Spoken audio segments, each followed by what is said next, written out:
আসসালামু আলাইকুম। আমি নীলু বলছি ফেনী থেকে। কাছে এবং দূরে যে যেখান থেকে ভিডিওটি দেখছেন, আশা করছি আল্লাহর অশেষ রহমতে সবাই ভালো আছেন এবং সুস্থ আছেন। আমিও আলহামদুলিল্লাহ ভালো আছি। শুরু করলাম নতুন আরেকটি ব্লগ। ব্লগটা শুরু করেছিলাম আমি রবিবারে বিকালবেলা থেকে। তো বাসায় কিছু মেহমান আসবে, সেজন্য আমি একটু টেবিলটাকে গুছিয়ে নিচ্ছি। তো রান্নাবান্না তো করেছি, সেই সাথে হচ্ছে আমি ঘরটাকে একটু গুছিয়ে নিচ্ছি। শুধু রান্না করলে তো হবে না, ঘরটাকে হচ্ছে একেবারে পরিপাটি করতে হবে। তো যাই হোক, আজকে মেহমান আসবে হচ্ছে আমার ননদ আর হচ্ছে নন্দাই। তো অনেকদিন পর হচ্ছে ওরা বাসায় আসতেছে। আসলে হচ্ছে ব্যস্ততার কারণে সবাই হচ্ছে কেমন জানি পরপর হয়ে যাচ্ছে, কেউ কাউকে সময় দিতে পারতেছে না। তো যাই হোক, হঠাৎ করে একটা ডিসিশন নিলাম, দুলাভাইকে হচ্ছে বললাম আসার জন্য। তো আপুকে বলেছি, তো বলছে যে হ্যাঁ আসবে। তো যাই হোক, আলহামদুলিল্লাহ ওরা হচ্ছে আসছে আর কি। আর এই টেবিল রানারগুলো তো আমি নিয়েছি মনোহরি থেকে। যারা আগের ব্লগ দেখেছেন তারা হয়তোবা বুঝতে পারবেন। তো মাশাআল্লাহ এটা অনেক সুন্দর ছিল, এত কিউট লাগতেছে আর কালারটা অনেক সুন্দর লাগতেছে মাশাআল্লাহ।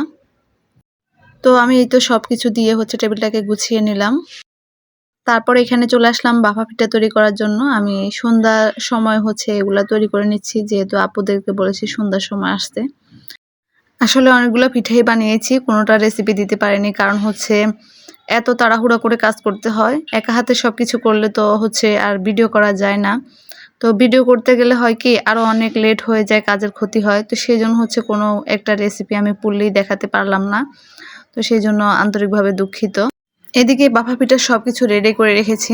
তো এখানে পাটালি গুড় দিয়ে হচ্ছে আমি বাফা পিঠাটা তৈরি করতেছি আর কি।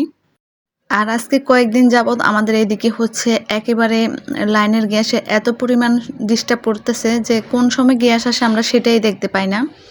মানে ইন টোটাল গ্যাস একদম জ্বালাতে পারতেছি না, কোনোভাবে হচ্ছে গ্যাস পাচ্ছি না।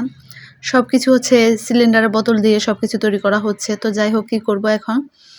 তো আমি হচ্ছে এখন সিলিন্ডারের মধ্যে হচ্ছে এই পিঠাগুলো বানিয়ে নিচ্ছি। আর হচ্ছে গ্যাসের চুলায় হচ্ছে হাঁসের মাংসটা আমি প্রথমে সিলিন্ডারে ভালো করে কষিয়ে নিলাম। তারপর হচ্ছে গ্যাসের চুলায় অল্প আঁচে এটাকে বসিয়ে রাখছি, যাতে সিদ্ধ হয়ে যায় ভালো করে। শুধু এটাকে ডিম আগুনে বসিয়ে রাখতেছি একটু নরম হওয়ার জন্য আর কি। হাঁসটা আবার শক্ত হলে খেতে ভালো লাগে না। আর এদিকে হচ্ছে ছাগলের পায়া রান্না করেছিলাম, তো সেটা হচ্ছে আমি সিলিন্ডারে রান্না করেছি।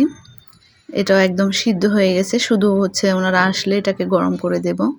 এটা সব কাজকর্ম শেষ করে ফেলেছি। বাফা পিঠা তৈরি করার জন্য আমি এখানে একটা কলস বসিয়ে দিয়েছি, কলসের ভিতরে পানি দিয়ে দিয়েছি। পানিটা গরম হয়ে আসছে আর আমি হচ্ছে একটা পিঠা দিয়ে দিলাম। তো পিঠাগুলো মাশাআল্লাহ এত সুন্দর হয়েছিল, এত মজা হয়েছিল খেতে। আর এগুলো বানাতে আমার একদমই কষ্ট হয় না। আমি হচ্ছে দিচ্ছি আর নামিয়ে নিচ্ছি। এত সহজে হচ্ছে এত তাড়াতাড়ি পিঠাগুলো হয়ে যাবে আমি আসলে ভাবতেও পারি নাই। খুব সফট হয়েছিল পিঠাগুলো, দেখতেও মাশাআল্লাহ অনেক সুন্দর হয়েছে। আর এদিকে হচ্ছে আমি আরেকটা পিঠা দিয়ে দিচ্ছি। তো যাই হোক, যারা এখনও লাইক দিতে ভুলে গিয়েছেন প্লিজ একটা লাইক দিয়ে দিবেন। আমার কিছু কিছু প্রিয় আপুরা দেখি কমেন্টস করে চলে যায়, ওরা হচ্ছে লাইকটা দেয় না। তো এটা অনেকটা কষ্ট পাই, কেন জানি না আপুরা এমন করে। আর প্লিজ সবাই একটা লাইক দিয়ে দিবেন। আর এদিকে হচ্ছে মাগরিবের নামাজটা পড়ে নিলাম, নেওয়ার পর হচ্ছে আমি এখানে নারিকেলের পিঠাগুলো ভেজে নিচ্ছি। এগুলো হচ্ছে আমি আগের দিন বানিয়ে রাখছি ডিপ ফ্রিজে, তো এখন হচ্ছে শুধু ভেজে নেব। আর কিছু হচ্ছে আমি নাগেটসও ভেজে নেব। আর এদিকে হচ্ছে দুধ চিটোটাও হচ্ছে আমি আগে রেডি করে রেখেছি। তো মাশাআল্লাহ এটাও খেতে অনেক মজা হয়েছিল, তবে রেসিপিটা দিতে পারলাম না আর কি। তো ফাইনালি হচ্ছে মেহমান চলে আসছে বাসায়। আপুরা আসতে হচ্ছে একটু লেট করেছে, বাসায় টিচার আসবে বলে হচ্ছে লেট করে ফেলেছে আর কি। তো যাই হোক, অবশেষে টিচার আসে নাই, তো ওরা চলে আসছে আর কি। আর দুলাভাইকে তো আরও আগেও ভিডিওতে দেখেছি। আর দুলাভাই হচ্ছে সবচাইতে বড় কথা, এক হিসাবে উনি হচ্ছে নন্দাই, আরেক হিসাবে উনি হচ্ছে আমার বিগ ফ্যান। উনি আমার সবগুলা ভিডিও দেখে এবং সবগুলা ভিডিওতে সুন্দর কমেন্টস করে। মানে দুলাভাই যে মূল্যবান সময়টুকু আমাকে দেয়, এটাই আমার কাছে অনেক। যে ব্যস্ততার মাঝেও হচ্ছে দুলাভাই আমার সবগুলা ভিডিও দেখে। আমার এটা খুব ভালো লাগে আর কি। সবসময় দুলাভাই আমি কি করি না করি সব কিছু দেখে। এখন বলতেছে যে এতদিন তো মোবাইলে দেখেছি, ভাবি কি কি নাস্তা তৈরি করে, এখন আজকে সরাসরি এসে খেয়ে রিভিউ দিব।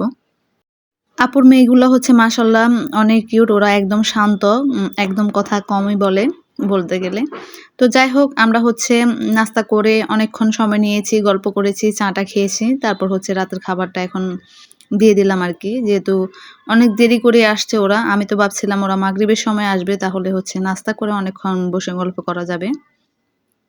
যেহেতু দেরি করে নিয়েছে তো কি আর করব। তো এই যে আমার এখানে ছাগলের পায়েটা রেডি, একদম গরম করে নিয়েছি। আর এখানে হাঁসের মাংসটাও গরম করে নিয়েছি। তারপর হচ্ছে সালাদ করেছি, সাথে হচ্ছে চাপাতি রুটি। তো এই চাপাতি রুটিগুলা খেতে বেশি ভালো লাগে, একেবারে বড় বড় সাইজের পাতলা পাতলা। তো যাই হোক, আলহামদুলিল্লাহ ভাইয়া অনেক ভালো বলেছে যে অনেক মজা হয়েছে, আপুও বলেছে অনেক মজা হয়েছে। দুলাভাই আর আপু হচ্ছে ভিডিওটা যদি দেখে থাকেন তাহলে অসংখ্য অসংখ্য ধন্যবাদ মূল্যবান সময়টুকু আমাদেরকে দেওয়ার জন্য। তো অনেক কষ্ট করে গেলেন। আরো একটা কথা বলতে ভুলে গিয়েছি, শুধু ভাইয়া কেন, আপু আমার সবগুলা ভিডিও দেখে। তো আপুকে অসংখ্য ধন্যবাদ ভিডিও দেখার জন্য। আর এদিকে হচ্ছে ভাইয়া আসার সময় মিষ্টি নিয়ে আসছে, আমি এখন এগুলা বের করে নিচ্ছি। তো যারা এখন আমার চ্যানেলটি সাবস্ক্রাইব করেন নাই, প্লিজ চ্যানেলটি সাবস্ক্রাইব করে নেবেন এবং ফেসবুক পেজটা ফলো দিয়ে দিবেন। ভিডিওতে অবশ্যই লাইক, কমেন্ট, শেয়ার করতে একদমই ভুলবেন না। যারা যারা চ্যানেলটা সাবস্ক্রাইব করেছেন আর ফেসবুক পেজটা ফলো দিয়েছেন তাদেরকে অসংখ্য অসংখ্য ধন্যবাদ। তো যাই হোক, আলহামদুলিল্লাহ আজকের দিনটা ভালো কাটালাম প্রিয় মানুষগুলোর সাথে। তো হচ্ছে আবার কোনো না কোনো সময় ইনশাল্লাহ আবার দেখা হবে, কথা হবে। তো আমি এখানে একটা মিষ্টি খেয়ে নিচ্ছি, আর আমার এই মিষ্টিগুলো অনেক বেশি পছন্দের। আল্লাহ হাফেজ, আসসালামু আলাইকুম।